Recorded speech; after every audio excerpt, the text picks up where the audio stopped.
Si on veut éviter l'effondrement, et ce qui se profile en arrière-plan de l'effondrement, c'est-à-dire le risque d'extinction, pas seulement pour l'espèce humaine, mais pour le vivant en tant que tel, voilà, les végétaux, les animaux que quand nous parlons de disparition de la biodiversité, c'est parce que nous entraînons dans notre chute les autres animaux autour de nous. Il faut réfléchir au fait que le réchauffement climatique en particulier va extrêmement vite. Et si l'on veut faire des actions, ce soit des actions coordonnées aussi bien au niveau des familles, des ménages, que des gouvernements et des autorités, il faut absolument porter l'action aux endroits qui seraient des endroits véritablement stratégiques. Et on le sait, on a besoin de moyens. Certaines personnes parlent de création monétaire. Je ne pense pas que ce soit le bon endroit pour essayer de trouver le financement. Il y a à l'intérieur même de nos systèmes financiers un gaspillage énorme qui est ce qu'on appelle la spéculation.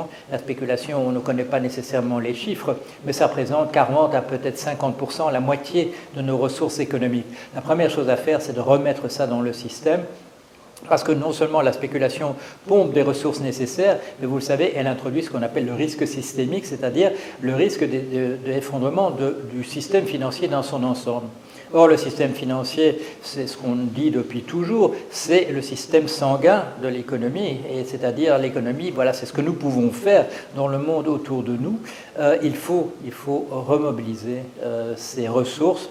Et non seulement cela, mais il faut modifier le cadre dans lequel tout cela se passe, qui n'est pas simplement le fonctionnement des marchés, comme on dit, il y a aussi les règles comptables, il y a aussi le droit de propriété qui ne fait pas la différence, par exemple, entre le renouvelable, le durable et ce qui disparaît une fois pour toutes, les règles comptables qui n'intègrent absolument pas la destruction éventuelle de la planète dans ce que nous faisons, qui considèrent que le travail est un coût pour l'entreprise, alors que le partage de dividendes, c'est une part de bénéfice. Ce sont des choses arbitraires, mais qui ont des conséquences dans la vie de tous les jours. Là, il faut s'en prendre à tout cela aussi et essayer de faciliter le rapport de la population avec la vie autour d'elle. Et c'est pour ça que je défends en particulier l'idée d'une gratuité qui serait financée par un impôt, non pas sur tous les outils, non pas sur les marteaux, mais sur les techniques, les nouvelles techniques qui remplacent une fois pour toutes des femmes et des hommes au travail. J'ai publié en 2016 un livre qui s'appelle « Le dernier qui s'en va éteint la lumière » et que mon éditeur Fayard avait sous-titré d'ailleurs un essai sur l'extinction.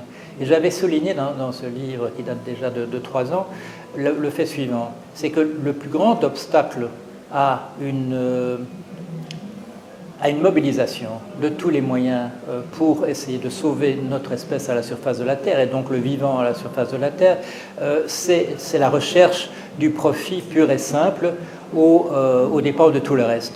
Quand M. Trump dit la protection de la Terre, c'est anti-business, il y a là une attitude qui va nous détruire. C'est une attitude létale. Alors ça, il faut le renverser. Et là, comme signe extrêmement positif, cela date d'une semaine, peut-être pas même au moment où j'en parle, la déclaration de la Business Roundtable aux États-Unis qui représente les plus grandes entreprises et où à la quasi-unanimité, les 900 membres de cette organisation ont remis en question la primauté de l'actionnaire dans le fonctionnement de l'entreprise.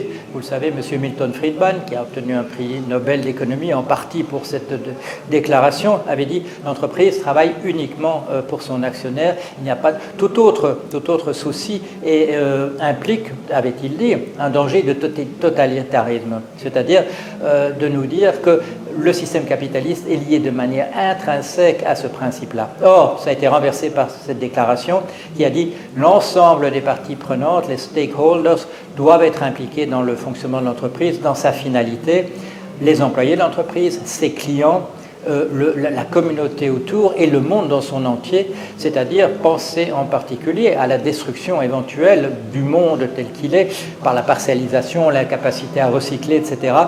C'est un changement radical, c'est très important des décisions de ce type-là. Mais il existe, devant la menace d'un danger, devant la menace d'extinction, la tentation existe toujours, comme elle a été à toutes les époques, de dire il faut que nous changions maintenant de mentalité. Il faut que nous fassions nos représentations, les choses autrement. Or, on le sait très bien, des glissements de ce type-là sont extrêmement lents, sont extrêmement difficiles à obtenir. Dans notre propre culture, un personnage, un prophète est venu il y a 2000 ans en disant il faut tous entrer autour de l'amour, et 2000 ans plus tard, nous sommes encore, je dirais, pratiquement nulle part. On ne peut pas compter sur le fait qu'on va sauver de l'extinction par un changement d'attitude. Il faut partir des choses qui sont déjà là. Et si l'on pense au désir de survie, et qu'on demande aux populations, maintenant il faut vous concentrer sur le désir de survie, il n'y a aucune difficulté au niveau de la survie personnelle, que chacun s'occupe de la survie de sa famille, de ses amis autour.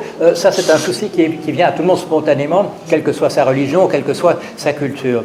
Ce qui est difficile maintenant, c'est demander à tout le monde de passer de cette représentation d'un petit cercle autour de soi à l'espèce dans son ensemble. Parce que nous ne survivrons pas en petits groupes isolés, les tentatives survivalistes sont vouées à l'échec. C'est en tant qu'espèce, c'est en tant que vivant, c'est en tant que membre de la biodiversité que nous survivrons ou non.